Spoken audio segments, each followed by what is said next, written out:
قمر جمیل کی تصنیف جدید ادب کی سرحدیں جلد اول مضمون نمبر 4 جس کا عنوان ہے شاہی فرمان۔ سامنے ایک باب قانون ہے اور یہاں ایک دربان ایستادہ ہے۔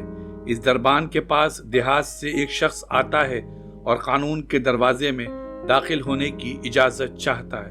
دربان اسے یہ اجازت نہیں دیتا۔ کیا کچھ دیر بعد میں اندر آ سکوں گا؟ ہاں، مگر ابھی نہیں۔ قانون کا دروازہ کھلا رہتا ہے، اس لیے دیہات سے آیا ہوا یہ شخص اسی دروازے میں سے اندر جھانکتا ہے۔ دربان ہنستا ہے، اگر تمہیں اندر آنے کی اتنی ہی شدید خواہش ہے تو تم میری اجازت کے بغیر اندر کیوں نہیں چلے آتے؟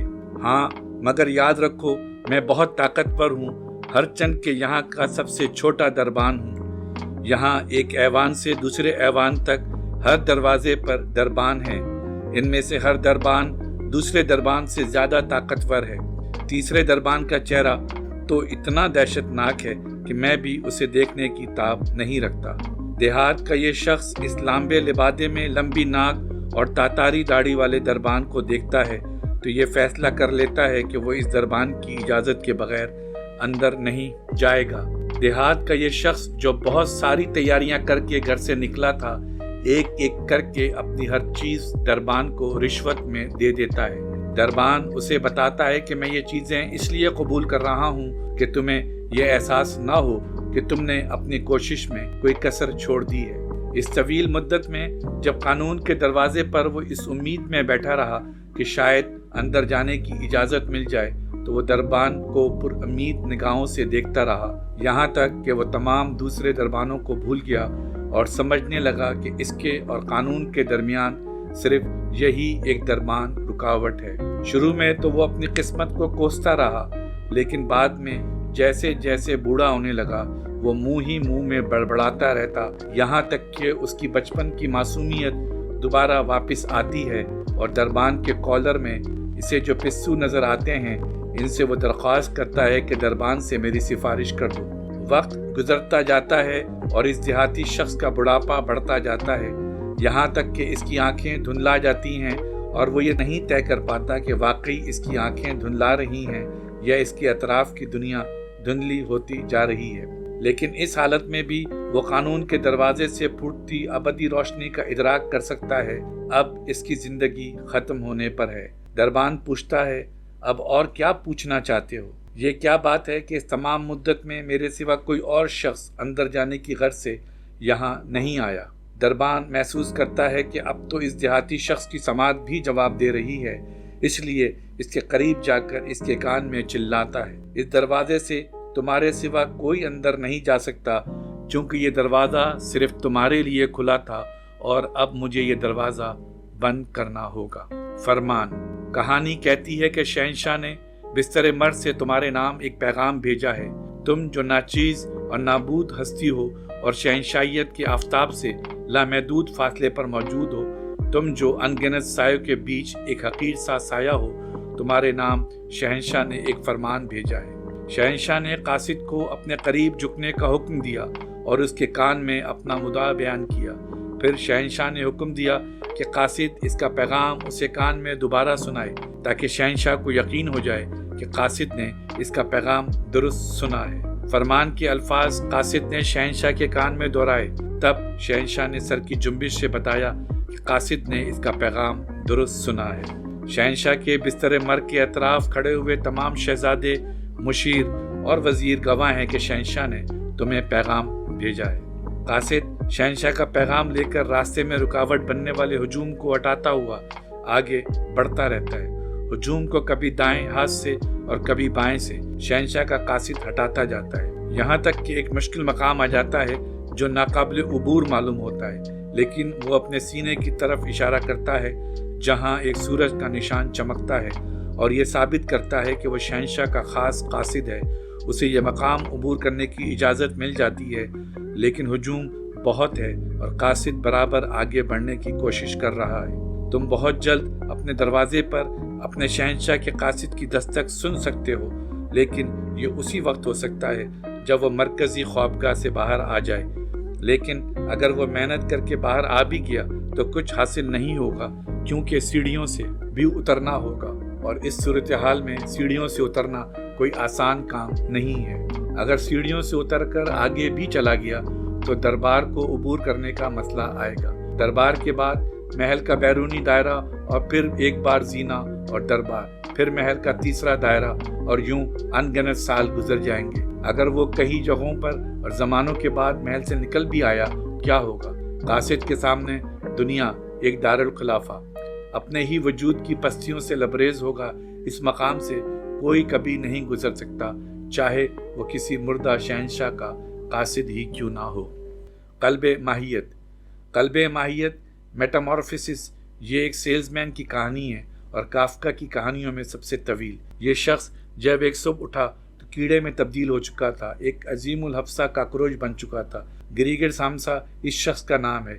جب وہ کاکروچ بن جاتا ہے تو وہ اپنے خاندان میں تعلق کی بنیاد تلاش کرتا ہے تو پتہ چلتا ہے کہ ان کا باہمی تعلق انسانیت تھی، چونکہ جیسے ہی اس کے اہل خاندان یہ سمجھنے لگے کہ اب وہ ایک انسان نہیں ہے بلکہ ایک کیڑا ہے تو سب اس سے آہستہ آہستہ کنارہ کش ہونے لگے۔ ماں کے سوا ہر شخص اس سے اپنی جان چھڑانا چاہتا ہے۔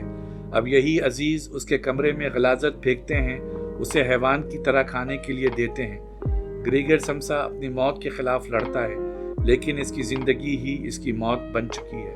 جب وہ اپنی موت کے قریب ہوتا ہے اور اپنی بہن کو وائلن بجاتے ہوئے سنتا ہے تو وہ یہ محسوس کرتا ہے کہ جیسے وہ کسی روحانی غذا کی طرف بڑھ رہا ہے۔ گریگر سمسا موسیقی کے ذریعے ایسی دنیا میں پہنچنا چاہتا ہے جہاں اس کی روح اور دنیا ایک ہو جائے، لیکن وہ اس منزل تک پہنچے کیسے؟